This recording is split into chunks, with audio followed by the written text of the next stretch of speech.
Michael, lovely to see you. Hey, what's up, Artem? How are you doing? Great, it's been lovely, and I'm stressed, but I'm really joyful this day has finally come, and I can see your face again. Same. It is great to be back, and I'm actually. Can you help me real quick? I'm trying. Looks like my video is mirrored, and I'm trying to figure out how to flip it on this It's not. platform. It's not. I can see it's B and then R. By the way, Can you tell our audience what does that stand for? Yeah, it's for my organization that I run called Becoming Restoried, which I'll tell you about as we go. It's an online coaching community for people who are trying to reconcile themselves to their stories, who are trying to find a way to engage the stories of their lives with curiosity and compassion so that they can live with increased purpose and alignment in the world. So that's what I get to do for a living at the moment. Yeah. I can so already we'll get to feel talk. it.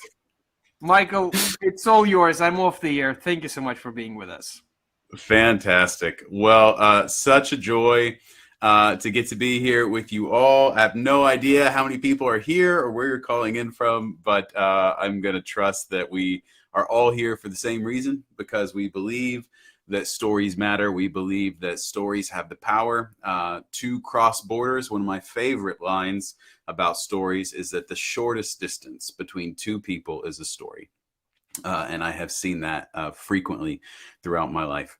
Artem, as things are coming in the chat, obviously I don't know Russian, so please translate anything that I need to know. That would be great. And if I'm talking too quickly in English, somebody let me know, and I'll slow down.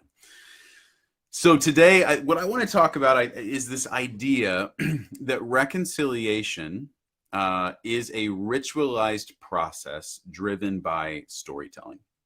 That there is something consistent, something patterned to the experience of reconciliation, and that all along the process of trying to reconcile relationships, that we are driving that through the stories that we're telling. I think we all go through processes of reconciliation, sometimes daily, sometimes just weekly, monthly, even sometimes it's to ourselves, sometimes with colleagues at work, sometimes in big ways where you see, a reconciliation process between countries or between spouses. Sometimes in small ways there was a bit of a slight, or like, hey, that thing you said to me hurt my feelings a bit. I felt a little offended, and there needs to be some kind of repair done. So reconciliation in my mind is all about rupture and repair. That's what's happening, which happens to us all the time. Where I often say, where two or more are gathered, there will be conflict. We simply cannot help it. We are humans with all our desires, our values, our idiosyncrasies, our unique personalities, and there is no way that those won't rub up against someone at some point. And so I often talk about that the sign of a healthy relationship is not the amount of conflict that you have. It is the quality and capability of your reconciliation. Because we always have to deal with conflict in relationships. We always have to deal with rupture. But the question is, do we know how to repair?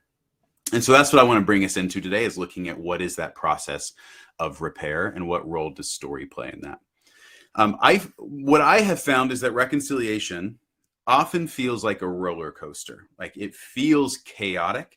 This whole process, we're often feeling like we're blown about in the winds of just emotion and pain. We get hopeful that things are going to work, and then those hopes are dashed. We get hopeful again, and then those hopes are dashed again. We try to trust the other person, and then we regret it.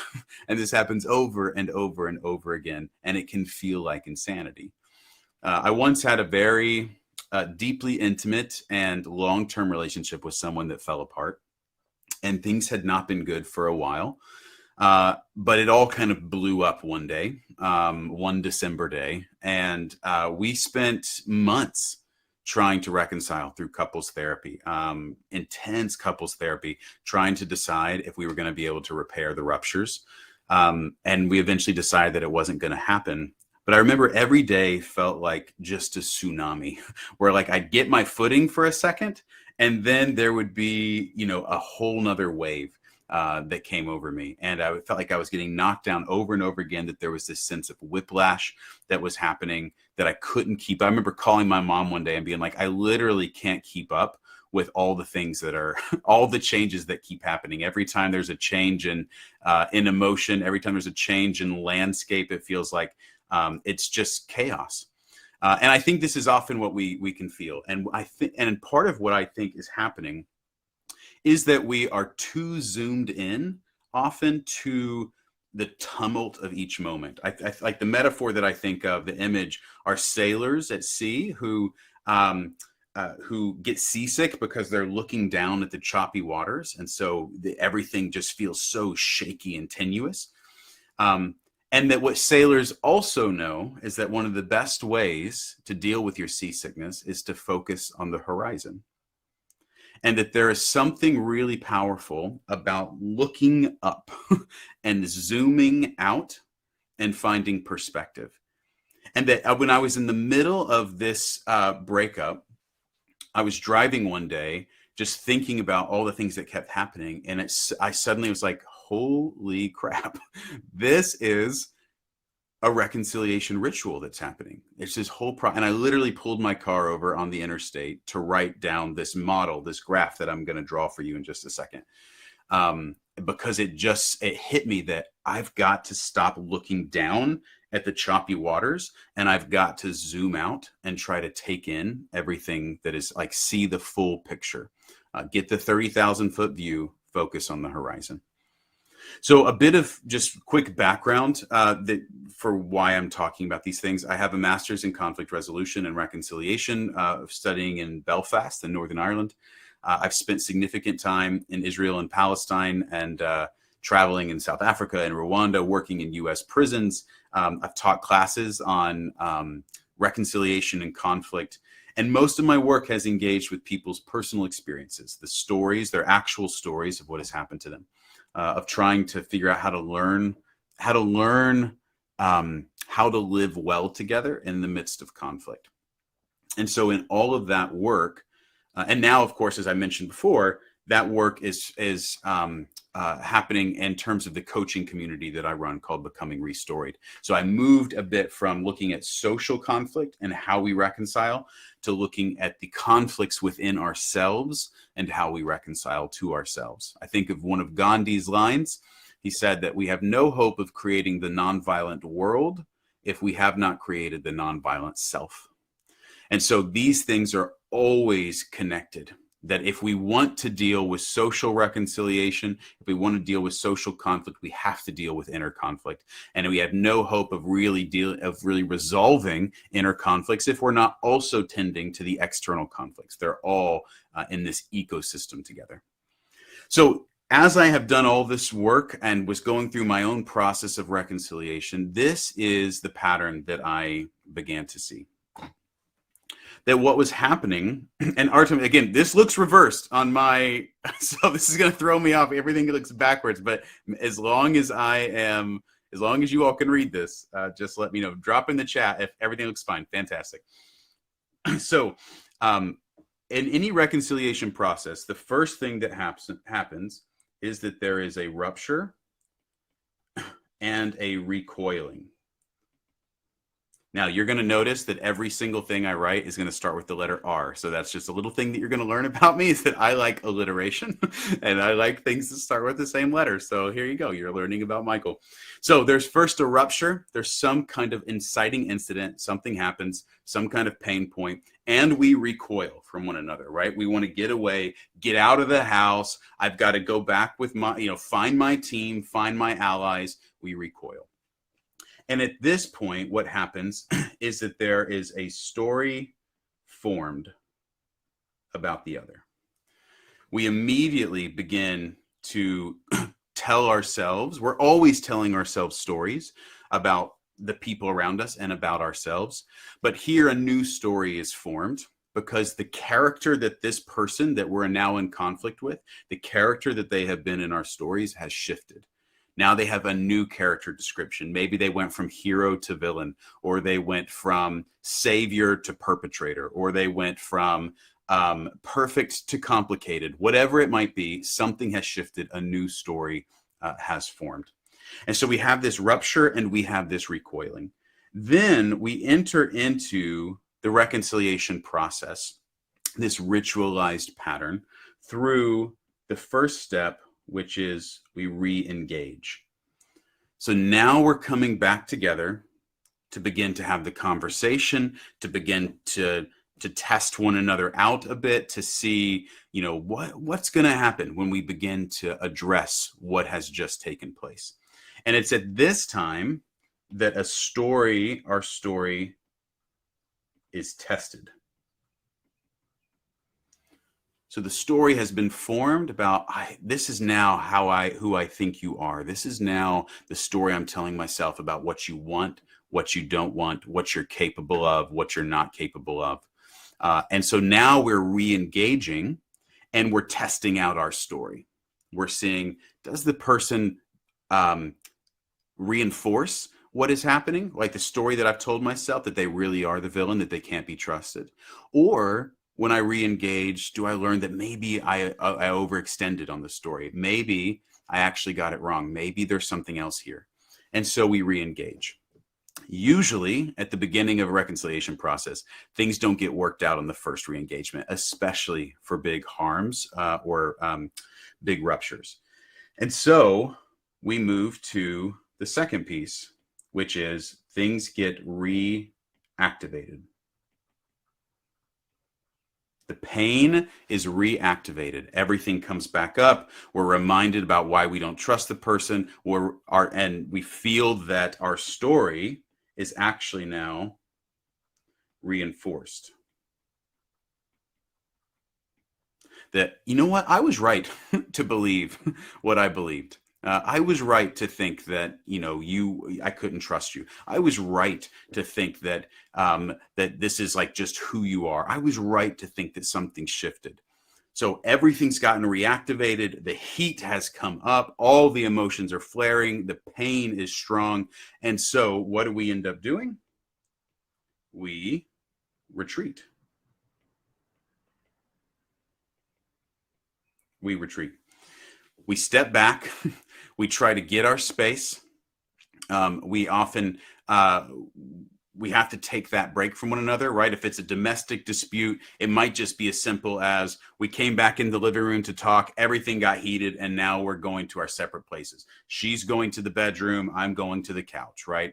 It could be as simple as that. In a large scale, peace process, it might be that the peace talks have stalled, everything's gotten reactivated, and so the parties both leave the meeting site and they go back to their own spaces because they simply can't stay in the conversation any longer. And so we retreat. And during that retreat, what happens is that our story is digested. We begin to sit with the story. It begins to really kind of find a home within us. We begin to metabolize it and kind of really work with it while we're in retreat. And so during that experience of retreat, we end up regathering ourselves.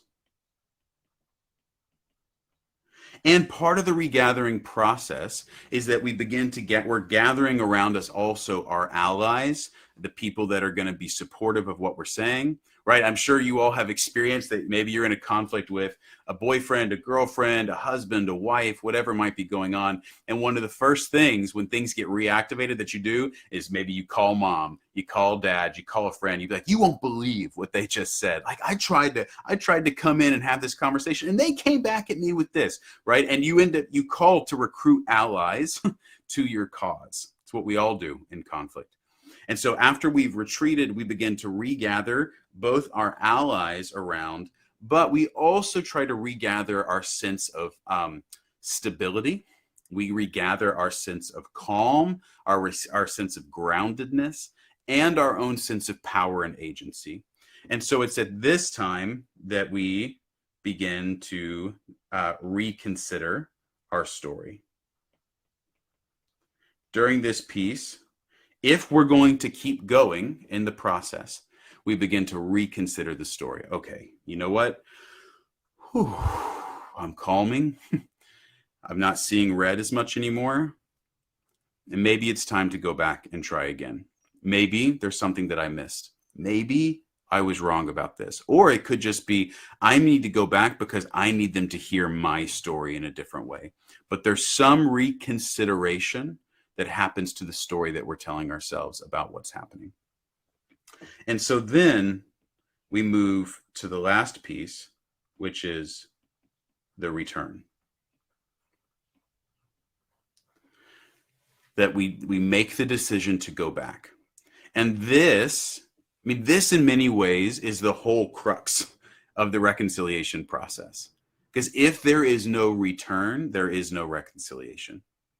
Reconciliation is all about the rupture, the re-engagement, the return. Do we return? And as long as there is a commitment to coming back, the reconciliation process continues. And so at this point, when we make the decision to go back, the story that we've told ourselves about the other is risked. Where we decide, you know what? I'm going to risk this again. I'm going to step back into a moment of re-engagement, and I'm going to see what they say. I'm going to see how I feel. I'm going to see if we can re-engage without reactivation. I'm going to test my story again. And so we begin to kind of put ourselves out there and take that chance. And this process, this ritualized process, will go on and on and on until one of two things happen. There are two exit ramps. The first exit ramp is right here. Make sure this isn't, yeah. And that this is the reconciled relationship. That basically we will keep going around in this circle until our re-engagement no longer reactivates us. When we're able to re-engage and test out the story, and our pain and our hot emotions are not reactivated, and that we're able to stay present and calm and really be engage one another's stories with curiosity and openness, to have space for the other, within the space for the other's truth alongside our truth. That is what can lead to the reconciled relationship. And so the whole process, the ritual can stop once we realize our re-engagement is no longer reactivating us, and that there is in fact reconciliation. So that's one exit ramp. The other is over here. If we, in our regathering process, decide that we cannot and will not return to the conversation, we will not return to the process, we're not going to return to test our story, then we release the relationship. People have often asked me, what have you seen in all your work as like what makes a relationship irreconcilable? And I said, the only universal that I've ever seen that makes a relationship irreconcilable is the one where one person, one party doesn't want to reconcile. And that's this moment when, as long as one person, one party says, you know what, I'm not returning to this. I will not come back. I will not re-engage. Now the relationship is unreconcilable because there's no commitment to come back. And reconciliation is all built on the commitment to return. And so, like, when I think about this, this for me, the metaphor that I often think of is the Tibetan singing bowl. And so I happen to have one here, love props. So with a singing bowl, if we strike it once and don't strike it again, the sound fades. We get a nice resonant sound, and then it fades. And we can do it again, and it fades again. But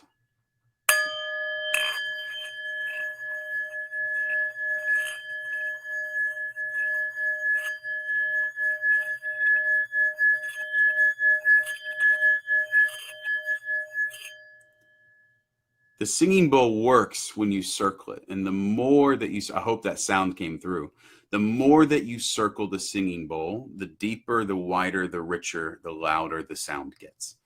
And this is the same with the process of reconciliation. It's the same as the process of healing through therapy, through coaching, whatever it is that we can't think that we can just come in and do one strike, one re-engagement, one therapy session, one coaching session, do one real examination of ourselves, and that is actually what's going to lead to transformation. The transformation doesn't happen through a single strike. The resonance, the depth, the richness, the expansion all happens as we continue circling. And as soon as we stop the circling, the sound and resonance fades. Which is why many therapists, couples therapists, would advise most married couples to not wait until there is a crisis to go to couples therapy, that you actually have it as a regular point of check-in, that you are consistently trying to circle the singing bowl. And so I find that this is true both for interpersonal and social conflict, but also it's true within ourselves, that there is, this work that I am doing now in Becoming Restoried is all about how do we reconcile to our stories. As a person, I may have something happen to me, or perhaps it's even something that I've done to somebody else. And so I begin to tell myself a story about who I am. And then as I'm telling myself that story, I try to re-engage that story. I decide I want to come back and I want to take a look at this. I want to do some more excavation. And at first, it may actually reactivate the feelings of pain, the feelings of self-doubt, the feelings of victimization, the feelings that maybe I'm the problem. And so I retreat. I step away. I don't come back to therapy for a while. I don't show up to the Becoming Restoried community calls for a bit because I need a break. It got too much. The heat got too much. But then I resource, I regather myself, and then I go back in. And I commit to returning, and I re-engage. And I do this until I no longer, until I've decided I have to simply endure this pain. This is not going to go away. And I learn how to seal it off. I think of a tree in this way. Trees, if you've ever seen, you see like a wooden table, and often there's like a dark piece of wood in there, and there's like the rest of it looks fine. And that's because trees can't actually heal their own tissue. So what they can't heal, they seal. And so they close it off so that it can keep growing. And I think sometimes people decide they have to do that. I cannot heal what is actually within me, so I have to seal it off in some way. And so we do that, or we learn that we actually can reconcile ourselves to the stories that we're telling ourselves about who we are. And so reconciliation is built on this whole process, this ritualized process of story. In this process, we have these stories that are formed about the other. We test these stories. These stories get reinforced and reactivated. Then we digest them. Then we reconsider them. And then we risk them again. And that process goes around and around through re-engagement, reactivation, retreat, regathering, and returning. And this continues to happen until we either reconcile or we release, whether interpersonally, socially, or within ourselves. That I know we're talking here about stories that can help us cross borders. And the reality is like there are all kinds of borders. There are literally the borders between states. But there are also the borders between relationships. There are the borders within the different parts of myself. There are borders within my understanding of my spiritual quality or my physical quality. There are the borders between what I think is acceptable and what is not acceptable. We have borders and boundaries all around ourselves at all times.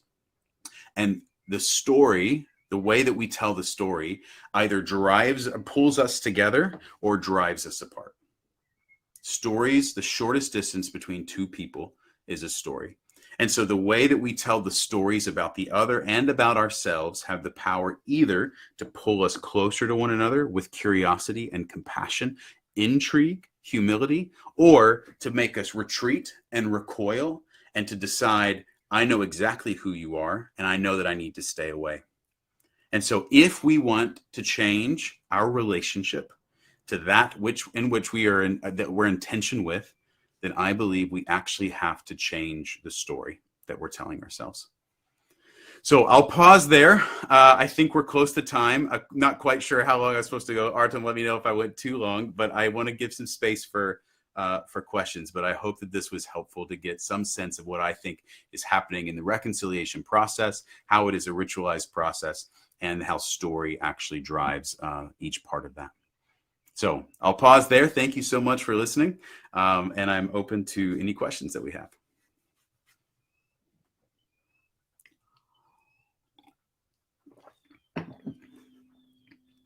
Oh, I see one question. Where does resilience come up here? So I think resilience in many ways is right down. Whoops, I don't want. I mean, it's that piece. Let me make it yellow. Resilience is really coming in the regathering, where we have to build up that strength. We're regathering our power. We're regathering our sense of agency, our allies, our strength, our groundedness, so that we can return. But in many ways, you could call this a resiliency, like a reconciliation resiliency model. It is all sort of part of the process that in life, stuff happens. We get knocked down. We try to come back and re-engage. We have to step away, but we keep coming back. And resilience, I often think of the metaphor of the reed that gets blown down and is able to come back up. And that's what it is. Like this is just the consistent process. Things knock us down and we come back up. And so that's where I would say the resilience piece comes in. There's one more in the chat from Yelizaveta. How do you encourage people to return to the relationship? Yeah, I think, well, one, you have to do a discernment on whether the relationship is actually serving you. I think sometimes we have a sense of, I have to go back. And then we have to ask ourselves the question, why do I have to go back? Is this serving me? Sometimes we go back to relationships we don't need to because we're telling ourselves a story that I actually deserve pain.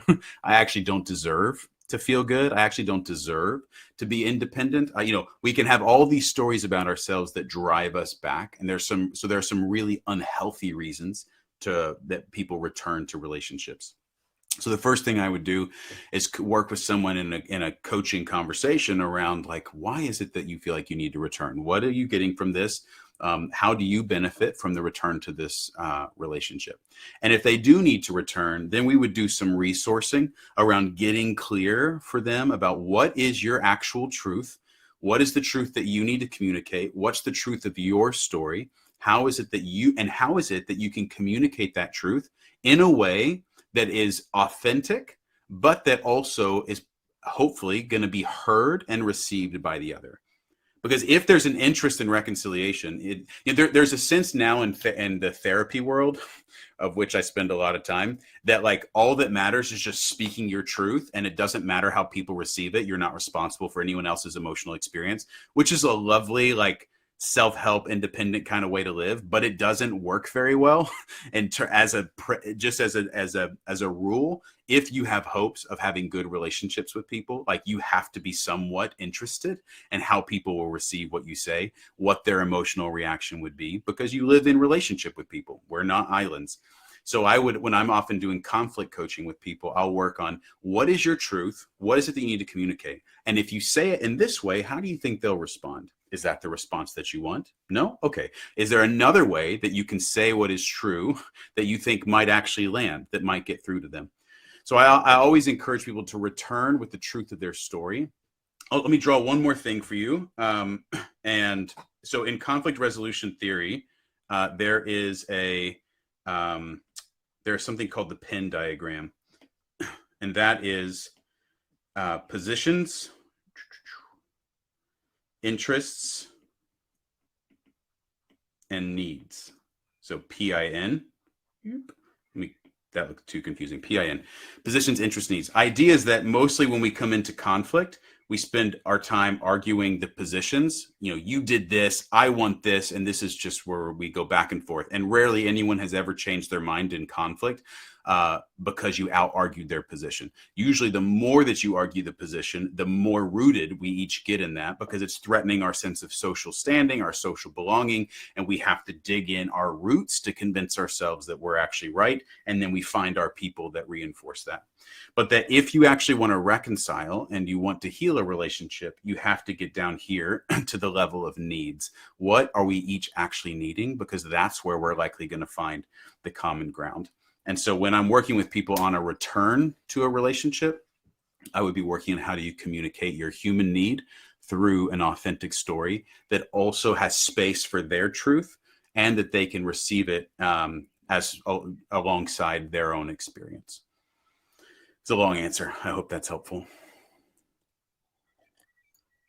Arson, do we have time for another one? Or are we out Yes, of time? yes, indeed we do. And Yvonne is going for you talk about this a bit over the long term, like say with family or origin relationships. Yes.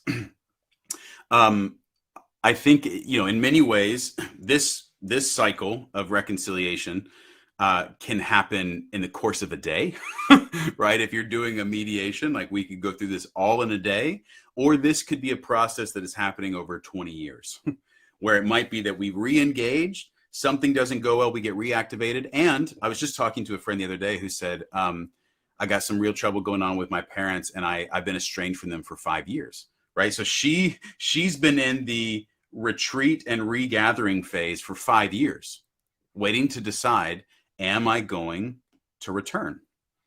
And so these things, I think, can be stretched out in significant ways as you are trying to discern, is it safe for me to return?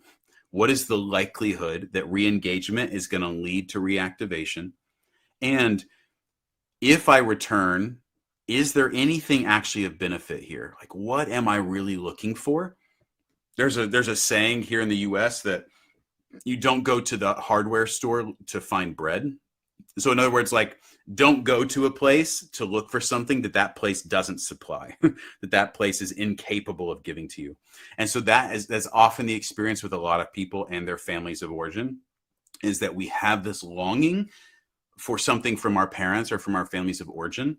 And sometimes we have to come to the realization that they are actually not capable of giving me what it is that I need. And I am going to consistently go to the hardware store looking for bread, and I'm never going to find it. And so when that happens, we often just stay in the kind of regather retreat phase, and maybe we don't ever return. Or maybe we decide, I'm going to return, but I'm not going to re-engage in the same way. I'm going to return, but I'm changing my expectations for what this relationship is going to be. I'm no longer going to be looking for emotional support. I'm no longer going to be looking for any kind of relational intimacy. I'm no longer going to be looking for you to validate me or affirm me. Maybe there's just a transactional relationship. Maybe it's, you know what, we're going to re-engage, but we're just going to talk about the weather and sports. And that's where some people get to. It's just like, I want to have a relationship with my family of origin, but it's never going to be what I want. And I've got to change my story about what is possible. And so I just think when it comes to family of origins, we just have to have this anticipation that this process gets stretched out, and it can be in a really long way. Sometimes it can be in a short way. And that there's always a process of discernment happening around, is it safe for me to return? What will I get? How will I benefit from the return? What's the likelihood that I'll be reactivated by this? And is there any chance for me to shift my expectation or story about what this relationship is, so that it actually, so I can get something that benefits me? Hope that was helpful. Oh yeah, it totally was. Ivana says thank you, and I have one obligatory but one extra question. You were saying beautiful things about personal reconciliation, and I believe that this work does not limit itself to people. It can be stretched to groups, and hopefully even something bigger than groups. So without going into maybe any, touchy-feely points that we have in the world right now, what would be some implications that we could draw from this model to what we can do about what's happening in the world, with groups being torn apart and needing to reconcile, but not in the mood to spin this wonderful sound? Yeah.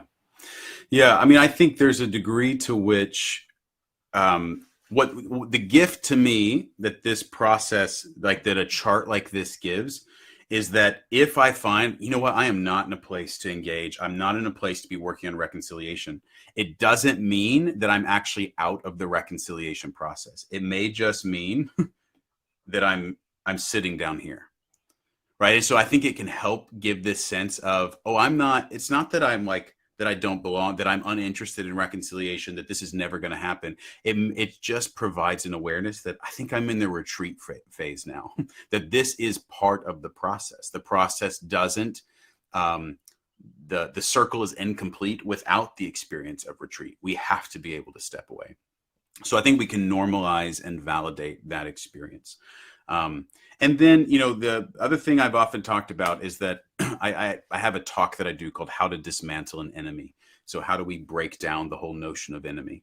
And I think there are three things that we need. One is proximity. We have to be willing to move closer, whether physically or educationally, psychologically, philosophically, with, to move closer to that which we fear, that which we're in tension with.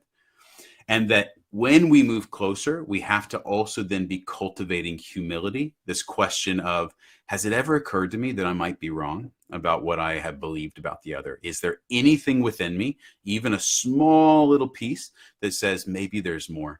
And from that humility, we move to the third piece, which is curiosity. We have a cultivation within ourselves that we might be wrong, there might be more. And then curiosity moves us even further toward the other to ask the questions. Tell me your story. Why do you actually believe that? Where does this come from? And that process of proximity, curiosity, humility, this has the potential to shift our relationships to the things that we're actually afraid of and in tension with.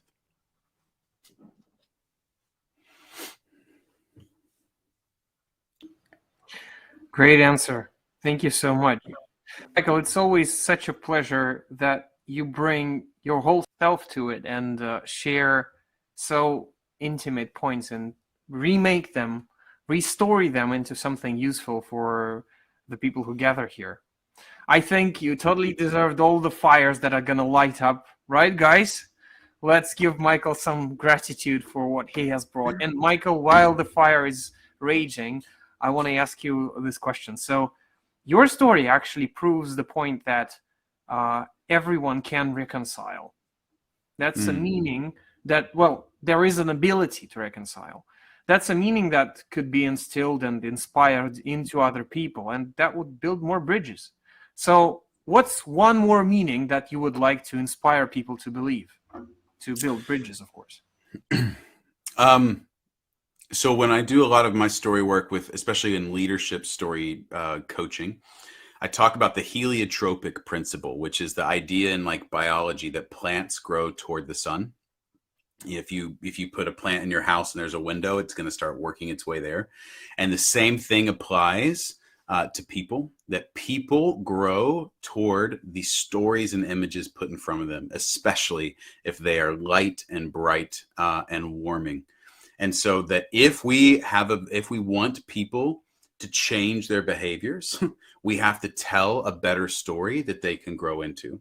And so it becomes very important, the vision casting that we're doing, the story of reconciliation that might be possible, that I have to actually lead with that. So I guess the sentence would be people grow toward the positive stories and images put in front of them.